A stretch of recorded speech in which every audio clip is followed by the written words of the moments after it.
Hello दोस्तों, मैं दीपांशु कुशवाहा आपके अपने YouTube channel study with talented boy में आप सभी का हार्दिक स्वागत करता हूं।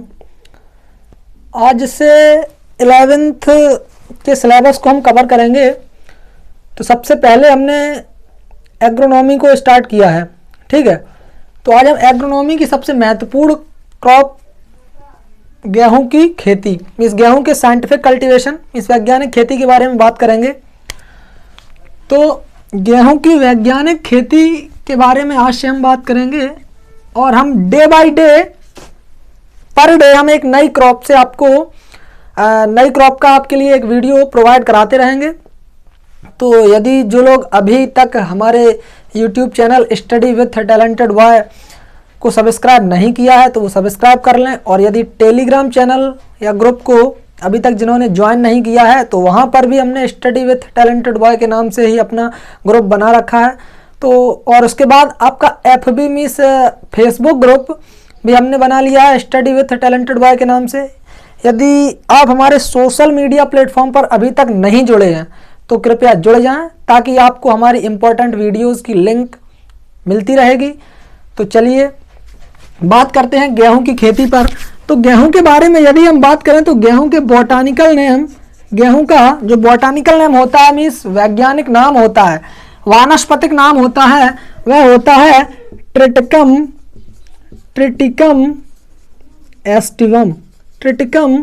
एस्टिवम। और जब भी हम कोई साइंटिफिक नेम लिखते हैं तो उसके नीचे उसे हम इटैलिक भाषा में बनाने के लिए उसके नीचे हम अंडरलाइन कर देते हैं, ठीक है। तो बॉटनिकल नेम इसका जो होता है गेहूं का वह होता है ट्रिटिकम एस्टिवम। इसकी जो फैमिली होती है व्हीट की फैमिली, तो वह होती है आपकी व्हीट की फैमिली ग्रैमिनी या पोएसी, ग्रैमिनी या पोएसी। उसके बाद यदि इसके पुष्पक्रम की बात करें मीन्स इनफ्लोरेसेंस की बात करें, पुष्पक्रम की बात करें तो इसमें स्पाइक या अनुसूकी पुष्पक्रम पाया जाता है।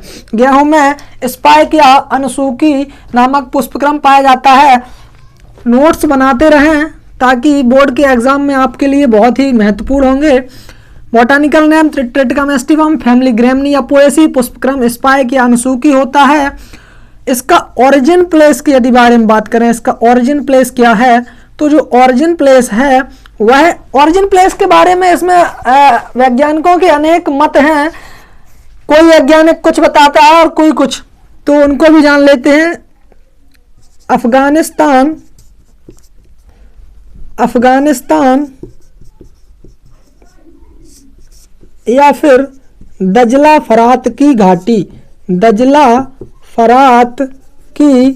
घाटी के अलावा आपको कहीं कहीं इंडो वर्मा रीजन भी देखने को मिलेगा।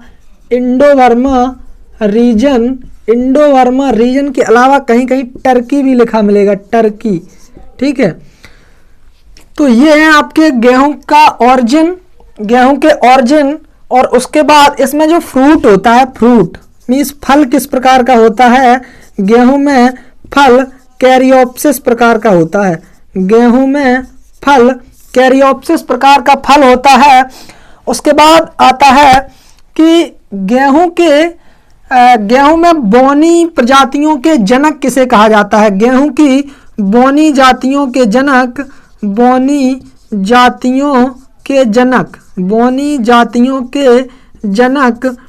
Doctor N.E. बोरलाग को कहा जाता है।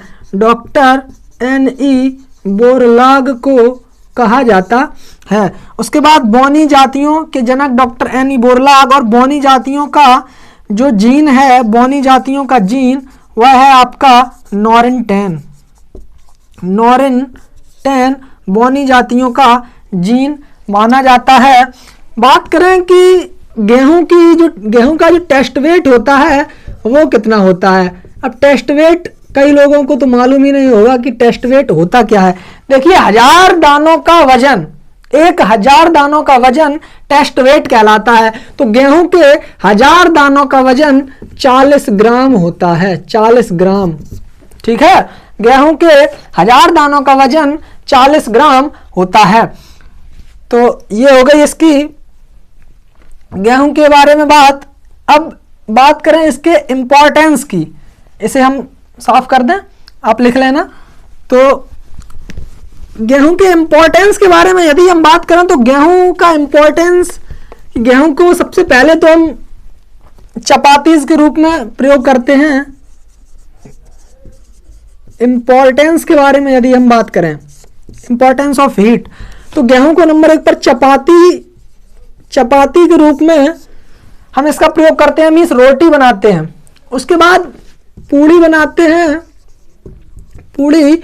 उसके बाद आपने एक डिश देखा होगा जो साउथ इंडिया में उपमा के नाम से जानते हैं, उपमा।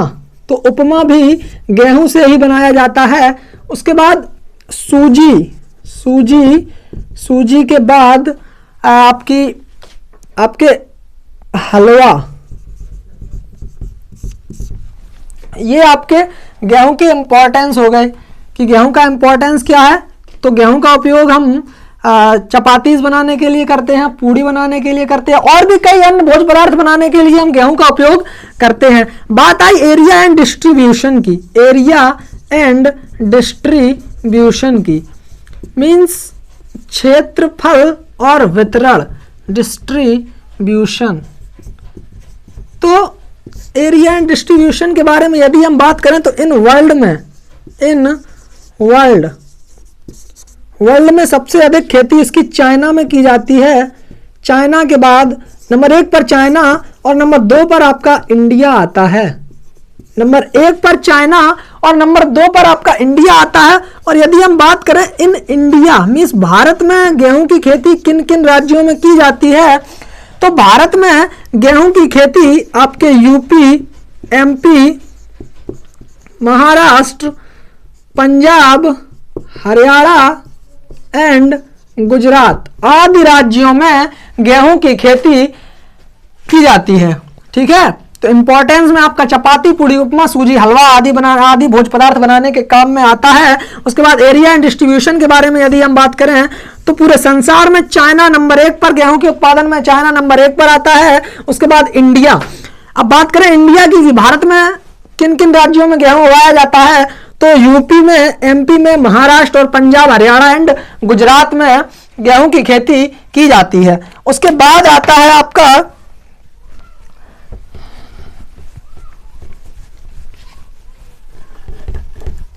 बात करें इसकी क्लाइमेटिक कंडीशन, क्लाइमेटिक रिक्वायरमेंट्स इसकी क्या क्या होती हैं। Climatic requirement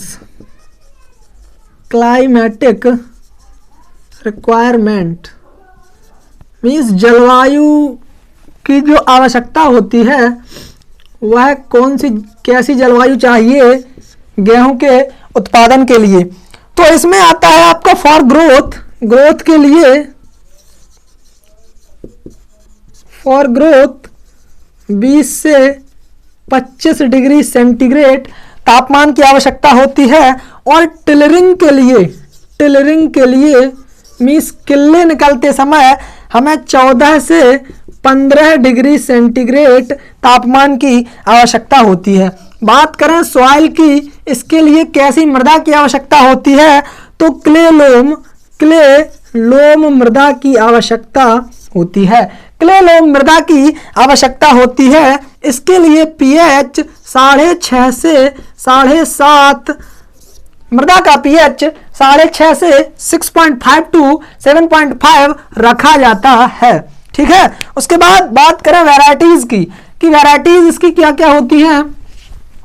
important improved varieties के बारे में यदि हम बात करें तो वैरायटीज जो हैं वह आपकी नंबर 1 सरबती सोनारा। देखिए ये सिर्फ हम ओनली ऑन 11th के लेवल का बता रहे हैं। ठीक है तो इसमें बहुत ही ज्यादा ब्रॉड, लेकिन सिर्फ 11th के बेस का बता रहे हैं ताकि आपको बोर्ड में साइंटिफिक कल्टीवेशन व्हीट यदि पूछा जाए तो आपको लिखने में आसानी हो। ठीक है, तो सिर्फ और सिर्फ 11th मीन्स फर्स्ट ईयर 11 की क्लास के लेवल का बता रहे हैं। सरबती सोनारा नंबर 1 वैरायटी सरबती सोनारा।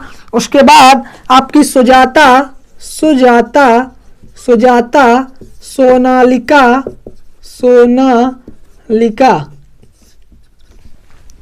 सोनालिका, लरमा रोजो, लरमा रोजो, लरमा रोजो, कल्याण सोना, कल्याण सोना, कल्याण सोना के बाद अर्जुन, जनक, अर्जुन और जनक,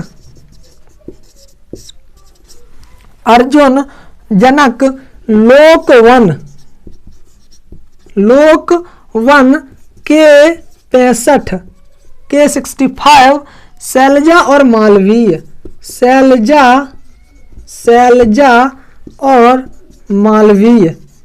बस इतनी वैरायटियां। यदि आपसे गेहूं की वैरायटियों के बारे में, वैरायटीज के बारे में बात की जाए तो यदि आप इसमें से 4 या 8 वैरायटीज लिख दें तो भी आपको पूरे नंबर मिल जाएंगे बोर्ड में। उसके बाद बात आती है फील्ड प्रिपरेशन की, मींस खेत को हम तैयार कैसे करेंगे। फील्ड प्रिपरेशन की बात आती है, मींस खेत की तैयारी। किसी भी फसल को बोने के लिए पहले हम खेत की तैयारी करते हैं। अब खेत की तैयारी में हमें क्या क्या करना होता है, फील्ड प्रिपरेशन। फील्ड प्रिपरेशन के बारे में यदि हम बात करें तो इसमें 2 to 3 प्लाविंग मीन्स 2 से 3 जुताइयां बाई कल्टीवेटर, बाई कल्टीवेटर से कर देते हैं, बाई कल्टीवेटर से कर देते हैं। 2 से 3 जुताइयां बाई कल्टीवेटर कर देते हैं ताकि मिट्टी जो है वह आपकी भुरभुरी हो जाए। ठीक है, मिट्टी भुरभुरी हो जाए।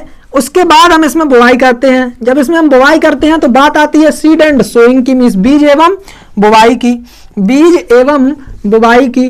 बात आती है seed and sowing, seed and sowing, बीज एवं बुवाई।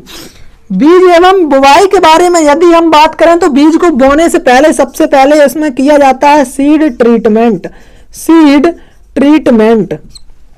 नंबर 1 पर इसमें किया जाता है सीड ट्रीटमेंट। तो सीड ट्रीटमेंट किससे किया जाता है, वह किया जाता है आपका बाविस्टान, बाविस्टान, बाविस्टान या फिर थीराम, थीराम से, या फिर कार्बेंडाजिम, कार्बेंडाजिम, कार्बेंडाजिम से। देखिए बाविस्टान का प्रयोग भी कर सकते हैं, थीराम का प्रयोग भी कर सकते हैं और कार्बेंडाजिम का प्रयोग कर सकते हैं। 3 ग्राम प्रति किलोग्राम प्रति केजी ऑफ सीड। 1 किलोग्राम बीज में 3 ग्राम बाविस्टान, थीराम या कार्बेंडाजिम की मात्रा को मिला करके उससे हम सीड ट्रीटमेंट कर देते हैं। उसके बाद अगला आता है आपका सीड रेट। देखिए सीड रेट के बारे में यदि हम बात करें, सीड रेट इसकी जो होती है वह यदि हम समय से बोएं, समय से, सीड रेट समय से मीन्स टाइमली यदि हम बोते हैं तो 100 किलोग्राम, टाइमली यदि हम बोते हैं तो 100 किलोग्राम। और यदि देर से बोते हैं, देर से, तो 125 किलोग्राम, देर से बोते हैं तो 125 किलोग्राम। और यदि डिबलर से बोते हैं, बाय डिबलर, डिबलर से यदि हम बोते हैं तो मात्र 25 से 30 किलोग्राम बीज की आवश्यकता होती है। डिबलर एक उपकरण होता है जिसमें 27 खूंटियां बनी होती हैं, जिसमें 27 खूंटियां बनी होती हैं और उसी के माध्यम से हम बीज की बुवाई करते हैं। ठीक है, उसी के माध्यम से हम बीज की बुवाई करते हैं। तो डिबलर से यदि बुवाई करेंगे तो 25 से 30 किलोग्राम बीज की आवश्यकता होती है। और संकर यदि गेहूं है तो आपकी 65 किलोग्राम बीज की आवश्यकता होती है। संकर गेहूं है तो आपकी 65 किलोग्राम बीज की आवश्यकता होती है। ठीक है, सीड ट्रीटमेंट और सीड रेट 2 की बात हो गई। अब बात करें सोइंग टाइम की, कि हम इसे बोते कब हैं। सोइंग टाइम मीन्स बोने का समय, सोइंग टाइम बोने का समय। देखिए किताबों में क्या होता है, किताबों में बहुत उसमें भाषा लिखी होती है कि बीज इतना देना चाहिए उतना देना चाहिए, उसके बारे में उस पर आप ना जाएं, जितना जितना हम बता रहे हैं सिर्फ उस पर बात करें डायरेक्टली, ठीक है। तो क्या होता है कि अब सोइंग टाइम डायरेक्टली आपको हेडिंग डालनी है और हेडिंग के जस्ट सामने आपको लिख देना है कि कितने बीज की आवश्यकता होती है, कब बुआई की जाती है, ठीक है। किताबों के माध्यम से यदि हम पढ़ाई करेंगे तो उसमें बहुत ही ज्यादा ब्रॉड लिखा होता है और उसको पूरी तरीके से दिमाग में सेव करना बहुत ही मुश्किल होता है, ठीक है। तो थोड़ी अच्छी टेक्निकली भाषा में उसको हम याद करेंगे तो एग्जामिनर देख के ही खुश हो जाएगा कि हाँ बच्चे ने कुछ मेहनत की है। बात करें सोइंग टाइम की, तो टाइमली मीन समय से यदि हम खेत में गेहूं बोते हैं समय से, तो टाइमली हम 15 नवंबर से 30 नवंबर तक 15 नवंबर से 30 नवंबर तक गेहूं की बुवाई कर देते हैं। यदि देर से करेंगे तो 1 दिसंबर से 15 दिसंबर तक 1 दिसंबर से 15 दिसंबर तक गेहूं की देर से बुवाई की जाती है। उसके बाद आता है आपका स्पेसिंग। स्पेसिंग मीन्स अंतरण होता है। स्पेसिंग मीन्स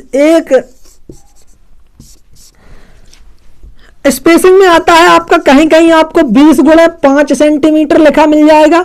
मीन्स लाइन से लाइन की दूरी 20 सेंटीमीटर और सीड टू सीड मीन्स बीज से बीज की दूरी 5 सेंटीमीटर। कहीं कहीं आपको 22.5 गुणे 10 सेंटीमीटर लिखा मिल जाएगा। तो ये दोनों सही है, आप कुछ भी दोनों में से कुछ भी लगा सकते हैं, ठीक है।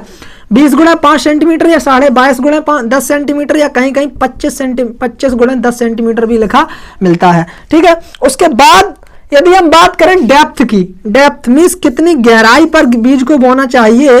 गेहूं के बीज को 4 से 5 सेंटीमीटर की गहराई पर बोना चाहिए। 4 से 5 सेंटीमीटर की गहराई पर बीज को बो दिया जाता है, ठीक है। ये हो गई सीड एंड सोइंग की बात। सीड एंड सोइंग की बात।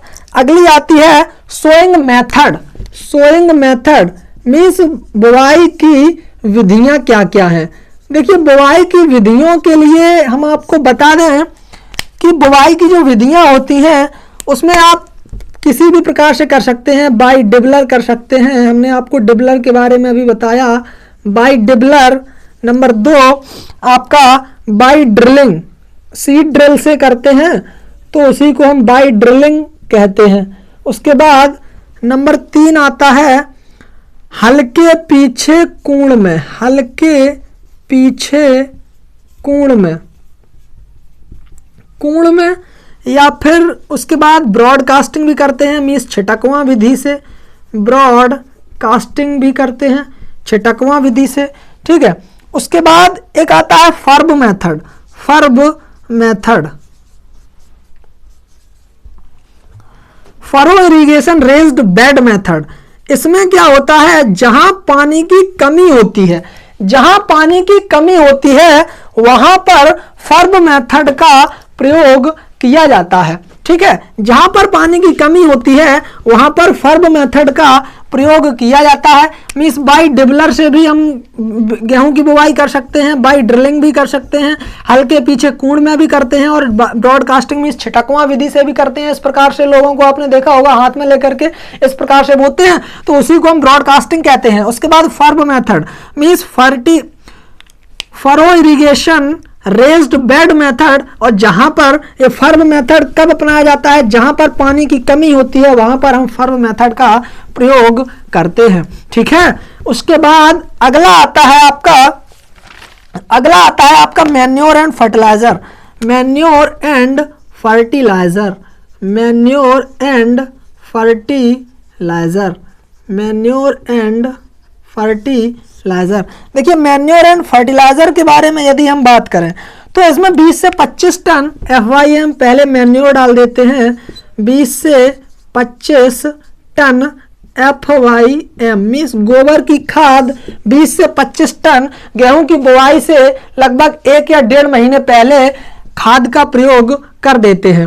उसके बाद आता है RDF means recommended dose of fertiliser. RDF means fertiliser की बात करें हम तो नाइट्रोजन जो होता है इसमें नाइट्रोजन दिया जाता है 120 किलोग्राम नाइट्रोजन। उसके बाद फास्फोरस और पोटास, देखिए फास्फोरस और पोटास जो है वह आपका 60 किलोग्राम फास्फोरस दिया जाता है और 40 किलोग्राम आपका पोटास दिया जाता है। बात करें नाइट्रोजन की, तो नाइट्रोजन की आधी मात्रा को हम CRI स्टेज पर दे देते हैं, मींस शिखर तथा जड़ बनते समय CRI स्टेज पर दे देते हैं नाइट्रोजन की पहली मात्रा को, आधी मात्रा को। उसके बाद आधी मात्रा को हम देते हैं टिलरिंग स्टेज पर, मींस किल्ले बनते समय टिलरिंग स्टेज पर देते हैं। ये हो गई बात मैन्योर एंड फर्टिलाइजर की। इरिगेशन की बात आती है। देखिए इरिगेशन के लिए हमने, गेहूं की इरिगेशन के लिए हमने अलग से वीडियो बनाया है।